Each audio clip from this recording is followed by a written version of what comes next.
Hi there, and welcome to another tale from the tank. Today I would like to introduce you to a monster. Well, at least an animal that would strike fear into anybody smaller than it is. And it can match its reputation with its actions, as I will explain. So let's dive in.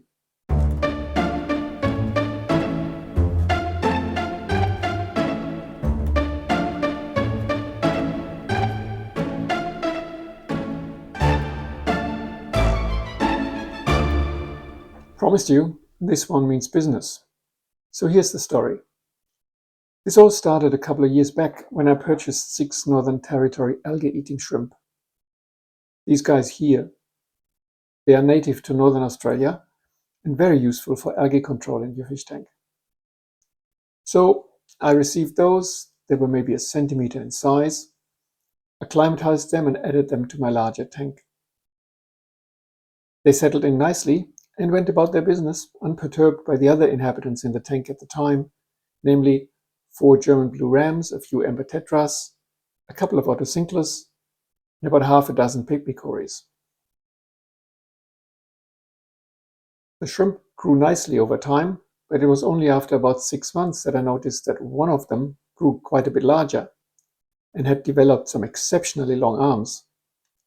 It was about 3 centimeters in size when I first noticed that, whereas the other shrimp had only gotten to about 2 centimeters.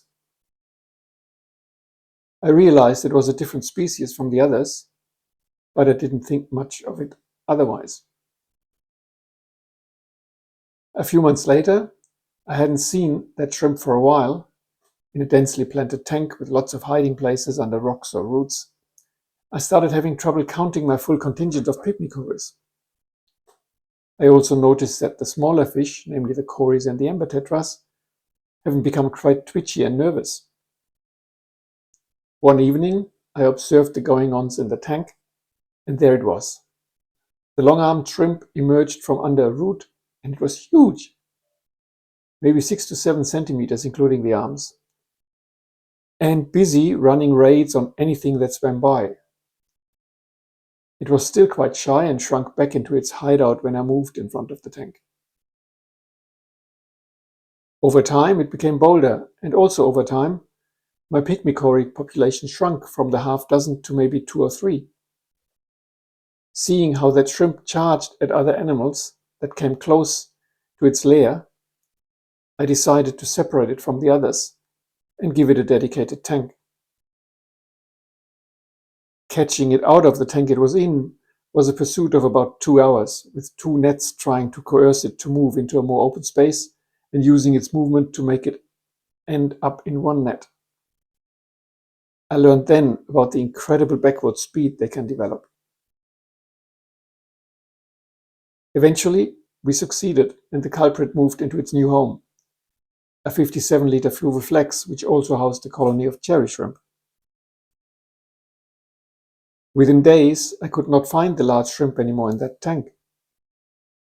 You may know that the fluval flex tanks have a back compartment with 3 sections, where the pump and filter materials are located.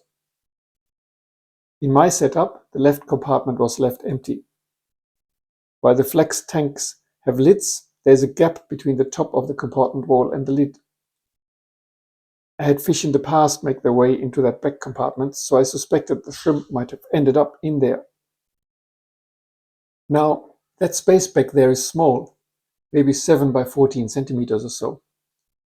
Peering into it with a mirror and a torch, sure enough, there it was, taking up almost the entire bottom part of the compartment. I took the largest net that would fit into that space and went to work, gently, not to squeeze and injure the creature.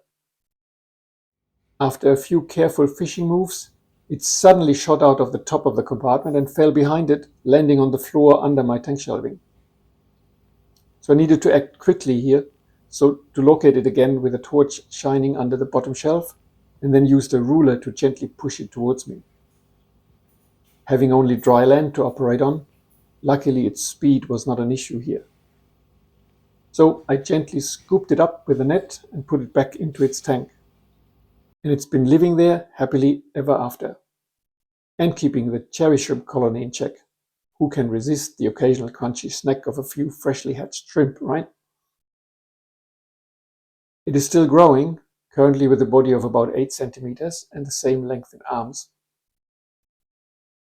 It's become accustomed to being fed shrimp cuisine every other day and an algae waiver in between that it fetches as I drop it into the tank, and it is not sharing. It rearranges the furniture in the tank regularly as it scours around for little morsels. It got another chance of hunting for fish just recently when I had a large amount of juvenile antler females and no place to put them anywhere else. Of the 9 I put into the tank with this shrimp, there's now 3 left. If you enjoyed this tale from the tank, why not subscribe to my channel? There's plenty of other tales to tell. Hit the notification bell icon so that you don't miss the next one. Good night.